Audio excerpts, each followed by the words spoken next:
Hello and welcome to Film Companion South. Today we're going to be talking about Terminator Dark Fate, directed by Tim Miller. Now in 1984, James Cameron made The Terminator and answered a number of pressing questions. What would happen if you combined the sci-fi movie and the chase movie?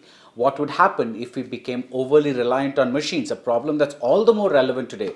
And most importantly, I think he answered this pressing question: how do you use or how do you cast an actor who himself looks like an ultimate killing machine? The answer, of course, is to cast him as a killing machine. The modest success of that film proved that Arnold Schwarzenegger's immortal line, "I'll be back," was less of a punchline than a self-fulfilling prophecy, because we got Terminator 2 Judgment Day, which is simply one of the most seminal films of all time. It used computers in ways that we did not even know computers could be used. Now, these two Terminator films are kind of complete in themselves because the Arnold Schwarzenegger Terminator dies at the end of part 2. Now, how do you keep the newer films going? How do you keep them interesting? Because the story is always the same.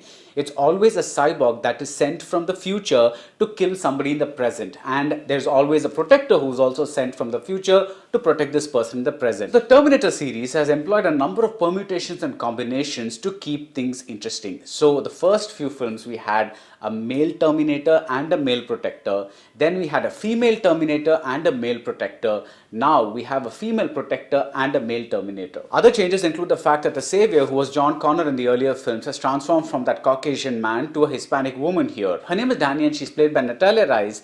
And the Terminator also has a cool new feature. He can extricate himself from a skeleton, so you now have two Terminators for the price of one. And yes, Linda Hamilton is back as well as Sarah Connor, now much older. Now all these characters come together in a plot that could be summarized as "you know the drill." Now, watching this utterly generic sequel, I wondered, why is it that some franchises keep making us go back to them? Why do they keep rejuvenating themselves, while others, like these Terminator films, seem like empty cash grab exercises? Now take the Bond movies. Now they too could be summarized as "you know the drill," but something makes us keep going back to them. There's some excitement. Perhaps it's the outlandishness, which, to be fair, is not a quality you can expect in this kind of intense sci-fi action film. Now what about the Star Wars films or the Marvel films? Again, these are franchises. You may like some of them, you may not like some of them, but at least you connect with some of the characters and there's an emotional through line that keeps you invested through some of them. In Dark Fate, the story is credited to 5 writers including Cameron, but there's not a single moment that pops out.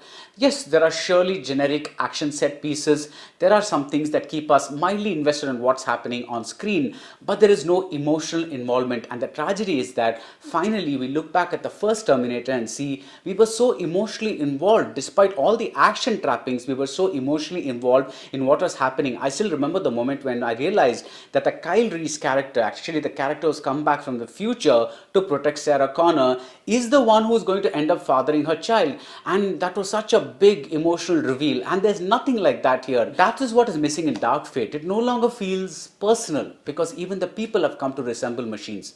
That's it for Terminator Dark Fate. The full review is up on the Film Companion website. If you like this video, do subscribe to Film Companion South, and see you soon at the movies.